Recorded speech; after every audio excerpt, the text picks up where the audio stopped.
Donc, bonjour, je suis François, le cofondateur de la société Giving Corner, qui propose aux entreprises de récompenser certains comportements de leurs employés sous forme de projets solidaires.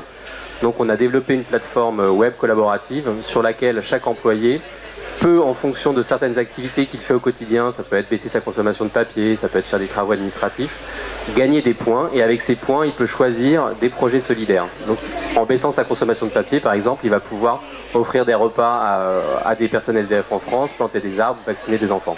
Donc c'est à la fois un outil de motivation, un outil d'engagement en entreprise, et c'est surtout un outil de partage de valeur et de cohésion en entreprise. Donc c'est une société que Tim et moi, donc Tim est mon associé.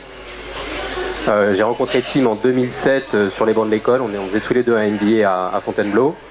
On a tous les deux fait du conseil en stratégie pendant 2 ans, et puis au bout de 2 ans de conseil en strat, on s'est dit qu'il fallait retourner dans l'entrepreneuriat. Je vais laisser Tim se présenter, mais j'avais déjà créé une boîte à 25 ans dans les télécoms, où je vendais des services d'ingénierie à des opérateurs mobiles. Je fais ça pendant beaucoup de temps, donc c'était quelque chose qui m'avait beaucoup plu. Je voulais retrouver cet esprit entrepreneurial, mais avec un projet qui ait du sens, un projet social qui ait du sens. Et de ça est né le projet Giving Corner. Voilà. Donc moi c'est Tim, je suis l'autre cofondateur de Giving Corner. Je suis américain d'origine, donc la fin de l'histoire est à peu près le même que François, à partir de 2007. Bon, avant assez différent, donc j'ai grandi aux États-Unis. J'ai travaillé en fait 6 ans à New York pour plusieurs startups dans le monde du web, dans le monde du multimédia, avant de venir en France en 2007 pour faire le MBA. Comme François, j'avais également fait 2 ans de conseil en stratégie, mais j'avais un vrai envie de retourner un peu dans le monde des startups, de créer ma propre société, mais également de trouver un projet avec beaucoup plus de sens. Un projet qui pouvait faire un peu le pont entre le monde des entreprises et le monde des associations, trouver un projet qui pouvait créer de la valeur pour tous les acteurs, également un projet qui avait un sens économique, un modèle économique derrière. Donc, On en parlait à l'instant, juste avant de passer à toi Eric. C'est possible en tant qu'Américain de venir monter une boîte en France? C'est plutôt l'inverse. On communique beaucoup sur ces super histoires de Français qui partent monter une boîte dans la Silicon Valley. Toi tu as fait l'inverse, tu viens de New York pour monter une boîte en France, donc c'est possible? C'est bien possible, voilà. Giving Corner, c'est un peu voilà, c'est l'évidence que c'est possible. Ce qui est intéressant dans notre marché au moins, c'est que même si tout ce qui est autour du social business, tout ce qui est un peu entrepreneuriat social, CSR, RSE, responsabilité sociétale des entreprises, c'est quand même beaucoup plus développé aux États-Unis. Par contre, en France, on voit une croissance assez phénoménale du secteur. Donc c'est pas forcément si mal d'être en France au début pour un peu suivre cette croissance, bien s'établir, avec quand même un objectif aussi d'aller assez rapidement à l'international. De retourner aux États-Unis. Aux États-Unis, au UK, il y a plein de marchés à explorer. Au milieu de vous deux, Eric Alphon, qui est donc l'accompagnateur de ce projet, donc qui est un des membres du réseau Entreprendre Paris, qui prend du temps chaque mois pour les écouter, pour leur donner des conseils, de temps en temps pour refuser de les croire quand ils ont des mauvaises idées. C'est quoi ton rôle d'accompagnateur, Eric, auprès de Giving Corner? En plus, tu viens pas du tout de la responsabilité sociétale, tu viens pas de leur métier. Non, moi je suis un affreux financier qui a racheté une société à la Caisse des dépôts en 98. Je l'ai pas mal développé, revendu à un groupe étranger. Après je suis retourné dans la finance et depuis 2 ans je donne la moitié de mon temps aux petites entreprises. J'ai créé l'incubateur de Dauphine, je suis avec vous. J'ai deux ou trois autres sujets.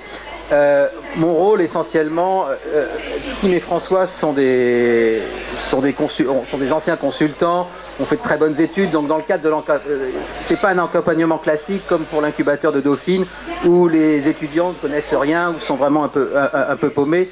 Mon vrai rôle, c'est d'un peu de leur appuyer sur l'estomac, et quand ils me disent quelque chose pendant un mois, ils m'expliquent pourquoi ça va super marcher, et je suis là le mois d'après et je leur dis écoutez, vous m'avez dit ça, qu'est-ce que vous avez fait? On avait un autre problème, on avait une autre priorité. Enfin bref, grosso modo, donc mon job, c'est un petit peu de les cadrer, de leur faire prendre conscience grosso modo du focus et des priorités. Et alors, ce qui est marrant, je me souviens de la première rencontre qu'on a eue tous les quatre. Globalement, ça s'est plutôt mal passé. Ça s'est bien passé parce qu'on est entre gens polis, mais vous êtes tous revenus vers moi en me disant bon, j'y crois pas à ce projet, j'y crois pas à cet accompagnement. A priori, ça s'est plutôt bien passé. Vous venez pas du même secteur d'activité, donc c'est quoi? C'est la transmission de chef d'entreprise à chef d'entreprise. Comment vous avez appris à vous connaître et à avancer ensemble finalement? D'abord, je pense que on a été assez honnêtes tous les trois pour se dire. La première chose effectivement que je t'ai dit et que je leur ai dit immédiatement, c'est super. Mais est-ce que vous êtes sûr de le faire dans le bon pays et vous adresser aux bonnes personnes et donc je disais, j'y crois pas forcément, mais si vraiment vous allez vers l'international, il y a peut-être un coup à jouer. Et ça c'était la première, ça c'était plutôt ce que je t'ai dit. Et puis je les ai rencontrés et les histoires d'entrepreneurs et de petites boîtes, c'est quand même avant tout une histoire d'hommes, presque plus qu'une histoire de projet. Et ils sont assez attachants, faut être honnête, et on a plutôt envie de les aider. Voilà un petit peu de mon côté le sujet. Il faut se rendre compte quand même qu'une société en dessous de, même peut-être jusqu'à 100 personnes, c'est vraiment de la poussière. Et même une mauvaise idée je pense que je crois plus à une mauvaise idée avec des bons entrepreneurs qu'une très bonne idée avec des mauvais entrepreneurs. Bon, alors, c'était pas une mauvaise idée, c'était une bonne idée, à mon avis, au mauvais endroit. Mais en tout cas, je pense que c'est vraiment des bons entrepreneurs. Donc, ils vont trouver la voie. Ils sont en train de la trouver, d'ailleurs. Je pense que ce qui était bien avec toi, Eric, c'était de trouver quelqu'un qui était, en fait, sceptique au projet. Parce qu'en fait, surtout dans notre secteur, on a du mal à trouver des gens qui vont vraiment dire « Ah non, c'est une mauvaise idée ». Forcément, on va aider les associations à collecter plus. On fait des bonnes choses, comme disait François, on plante des arbres, on vaccine des enfants, on offre des repas. Donc parfois c'est assez compliqué de trouver des gens qui vont dire ah non, là vous déconnez. Donc c'est bien aussi d'avoir quelqu'un qui arrive avec un regard qui n'a pas peur de nous dire là où on a des mauvaises idées. Et là du coup, quand on a des bonnes idées, ça a beaucoup plus de force. On sait que c'est vraiment une idée qui peut marcher et pas juste quelqu'un qui n'a pas envie de dire non. Très concrètement, un rendez-vous quand vous vous retrouvez, ça ressemble à quoi? C'est quoi une des problématiques que vous avez pu aborder ensemble? J'imagine que vous dites beaucoup de choses d'un point de vue professionnel. C'est quoi les sujets sur lesquels vous avez pu avancer concrètement ensemble depuis un an? Eric, t'as pas vocation à devenir investisseur chez Giving Corner et en plus t'as pas le droit par le biais du réseau Entreprendre Paris. Mais c'est quoi du coup ce regard que vous attendez? Et puis très concrètement, un exemple que vous avez pu avoir ensemble qui vous a fait avancer? Je crois justement que le fait que Eric ne puisse pas être investisseur chez Giving Corner rend la relation vraiment saine. C'est-à-dire qu'on travaille avec des clients, des prospects, on a des actionnaires qui forcément ont un biais, biaisent un peu la relation parce que chacun attend quelque chose de l'autre. La relation qu'on a avec Eric, elle est saine puisque Eric n'attend rien de nous et nous on attend quelque chose de lui. Donc finalement on est du bon côté de la barrière et donc ça c'est sympa parce qu'il se permet de nous recadrer, de nous dire ça c'est pas bien, ça c'est bien. Et surtout le rythme des startups c'est un rythme effréné, c'est matin, soir, week-end. Et du coup on a souvent la tête dans le guidon et on n'a pas suffisamment de temps pour relever la tête et voir un petit peu ce qui se passe autour de nous et se poser les bonnes questions. Et Eric joue ce rôle de nous dire, parce qu'on se voit une fois par mois, et donc il a ce recul qui lui permet de nous poser les bonnes questions auxquelles on ne pense pas forcément parce qu'on n'a pas eu le temps d'y penser. Et je pense que c'est surtout ça la valeur ajoutée, c'est ce recul et ce détachement finalement qui fait qu'il y a une vraie valeur ajoutée dans la relation. Maintenant, pour vous donner un exemple précis de choses, je ne sais pas ce qu'on peut te donner, Eric. Il y a plusieurs sujets. D'abord, je voudrais dire que ça ne m'apporte pas rien. C'est assez rafraîchissant de travailler avec c'est quand même très rafraîchissant dans l'ambiance actuelle de travailler avec des entrepreneurs qui ont créé quelque chose, qui y croient, qui créent de l'emploi. Et même si effectivement le sujet social m'inspire peut-être pas plus qu'autre chose, donc c'est vrai que ça me donne effectivement planter des arbres ou pas, pour moi c'est un peu irrelevant, c'est est-ce que cette boîte va réussir, je suis plutôt dans cet esprit-là.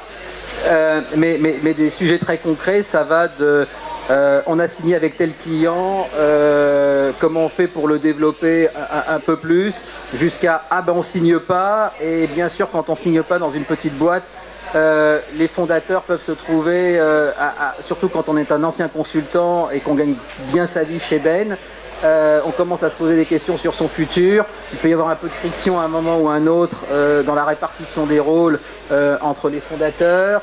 Il y a des sujets de développement à l'international. Donc je dirais il y a des sujets humains, il y a des sujets clients, il y a des sujets développement business, il y a des sujets levée de fonds. Voilà un petit peu les sujets évoqués. Depuis le début de l'aventure de Giving Corner, vous avez fait le choix justement d'aller voir des entrepreneurs. C'est nécessaire de sortir pour s'en sortir justement. Dans votre actionnariat, vous avez été chercher un entrepreneur, je pense que c'est pas confidentiel. Vous allez chercher aujourd'hui l'expertise chez des chefs d'entreprise du réseau Entreprendre. Je sais que vous êtes beaucoup dans cette logique-là. Ça vous apporte quoi de sortir au quotidien? C'est nécessaire d'être à l'écoute et de sortir? Ça nous apporte une expertise qu'on n'a pas forcément, puisque nous on est quand même à un stade encore peu avancé du développement de notre entreprise, et c'est des gens qui sont passés par ce chemin-là et qui nous disent voilà, ça c'est une erreur, faut pas le faire. Quand on débute, il y a plein de choses à faire, il y a la partie juridique, commerciale, RP, fiscale. Ça demande certaines compétences, certaines expertises qu'on acquiert au fur et à mesure, mais ça prend du temps et il y a plein d'autres choses à faire, choses opérationnelles. Donc pouvoir être entouré de personnes qui sont passées par là et qui peuvent nous donner les bons conseils au bon moment, ça a une valeur extraordinaire pour le développement d'une entreprise. Et c'est ça qu'on cherche.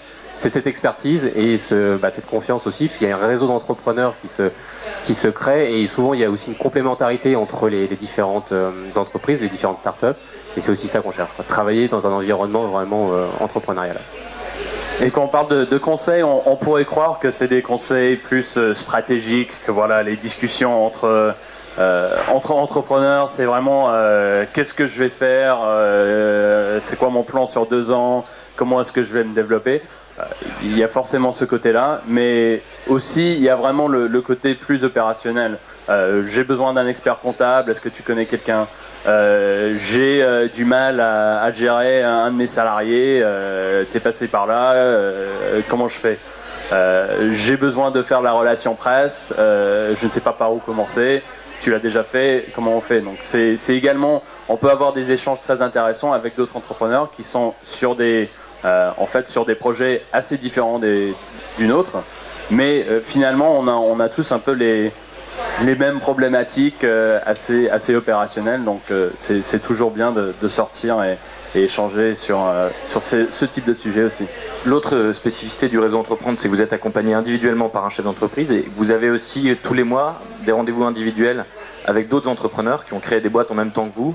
Je sais que vous, Giving Corner, vous êtes ce qu'on appelle dans un club, donc 10 boîtes que vous voyez tous les mois sur des sujets qui n'ont absolument rien à voir, des activités en tout cas qui sont à milieu de ce que vous faites. Et pour autant, c'est vrai qu'il y a cet échange mensuel avec des personnes sur des problématiques RH et autres. Est-ce que le fait aussi d'être dans une logique collective à côté de cette logique d'exclusivité avec une seule personne, ça vous apporte quelque chose, justement, de manière très concrète? Qu'est-ce que vous avez pu retirer de ces échanges collectifs avec des gens qui sont, alors je sais plus les boîtes avec qui vous échangez tous les mois, mais vous avez sûrement des exemples en tête de... Oui, le panel est large et varié, puisqu'il y a il y a Baby Speaking qui donc fait de l'accompagnement, de la garde d'enfants avec des gardes anglophones, donc rien à voir avec notre business. Il y a Wonder City qui a un site web à destination des jeunes mamans. Enfin, il y a plein d'entreprises, enfin 10 entreprises donc dans ce club, qui ont des activités différentes mais qui sont à un stade de développement assez similaire au nôtre et qui donc ont les mêmes problématiques que nous. Souvent c'est la communication, comment est-ce qu'on sort du lot, comment est-ce qu'on arrive à être connu et à créer une marque, problème RH. Et du coup on échange et on se donne les tuyaux, certains ont développé une expertise là-dessus, d'autres dans un autre système, dans un autre secteur. Et ces échanges apportent une grosse valeur à notre développement, puisque justement on capitalise un peu sur les expériences de chacun. Et voilà. C'est une fois par mois et c'est super. Je vais revenir à un sujet qui est un peu éloigné de ce sujet de l'accompagnement, mais qui est important. Je sais que pour beaucoup de personnes qui nous écoutent, en tout cas c'est l'échange qu'on a eu hier. Sur le projet de création, je sais qu'à la base c'est avant tout une rencontre entre vous deux, mais qu'est-ce qui vous a permis de vous dire ok, on y va? Est-ce que c'est justement le regard d'autres entrepreneurs qui se sont lancés? Qu'est-ce qui a été la petite étincelle? Vous avez dit mais en fait on peut y aller, c'est possible. On a le confort du salariat, on n'a pas nécessairement d'idée, mais finalement on va en trouver une qui va aboutir. On apprend en marchant. Je pense que, premièrement, c'était une vraie volonté à la fois de mon côté et du côté de François de se lancer dans l'entrepreneuriat. Donc on avait tous les deux un vrai envie de retourner dans ce monde-là. C'était un monde qu'on a connu avant. En face de vous, vous avez essentiellement les gens qui ont envie de se lancer. Je pense qu'il n'y a pas de doute là-dessus. Qu'est-ce qui a été le plus qui a permis d'oser et de se lancer, de l'audace de finalement de franchir le pas? On est confortablement assis chez Bain. Il y a une chose, c'est la rupture conventionnelle qui a quand même aidé pas mal à franchir ce pas, parce qu'on sait que voilà, même si c'est pas le même salaire qu'on touchait avant, au moins voilà, c'était un filet de sécurité, on va dire, de se dire voilà, on peut quand même le faire. Et puis aussi, bon, je pense que c'était aussi vraiment une question d'étincelle sur l'idée. C'était une idée qui est venue un peu comme ça autour d'un café. On avait commencé à discuter et tous les deux, voilà, on n'a pas très bien dormi, tellement on réfléchissait à l'idée et comment on pourrait le développer et tous les autres adjacences autour de cette idée. Et finalement, c'était un peu cet enthousiasme et également le pouvoir le faire à deux qui était très bien, parce que voilà, je pense que il y a ce côté d'amplification de l'envie quand on le fait à deux. Justement, sur l'association, vous vous seriez lancé tout seul, ou c'est nécessaire cette association? Elle vous apporte quoi aujourd'hui, le fait d'être à deux? J'ai l'impression que vous n'êtes pas d'accord tous les jours, comme beaucoup d'associations. Il y a un effet ping-pong qui doit être intéressant, mais très concrètement, c'est quoi le bénéfice d'être à deux ou à trois avec Eric? Si vous recommenciez, vous partiriez avec Eric? À trois, je pense que c'est très compliqué. Rien contre Eric. Peut-être je me lancerai juste avec Eric et pas avec François. Hein. Honnêtement, je pense que être deux, c'est très bien.